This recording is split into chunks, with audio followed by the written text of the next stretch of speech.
এই মুহূর্তে আমি দাঁড়িয়ে সানারপাড় স্ট্যান্ডের পাশে। প্রচুর ত্রাণের গাড়ি যাচ্ছে।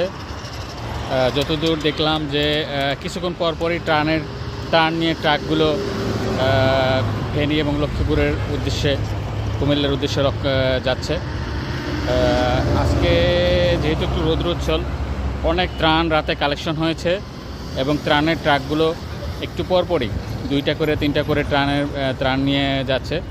এখানে শিক্ষার্থীরা আছে, ম্যাক্সিমামই শিক্ষার্থীরা যারা নিজস্ব উদ্যোগে এবং বিভিন্ন ওয়ার্ডের উদ্যোগে, ঢাকা ইউনিভার্সিটির উদ্যোগে, বিভিন্ন বিশ্ববিদ্যালয়ের, পাবলিক বিশ্ববিদ্যালয়ের, প্রাইভেট বিশ্ববিদ্যালয়ের উদ্যোগে যারা ত্রাণ সংগ্রহ করেছেন, তারা সমন্বিতভাবে অথবা তারা আলাদা আলাদাভাবে ত্রাণ নিয়ে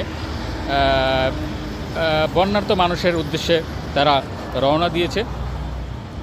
আমরা দেখছি যে যেভাবে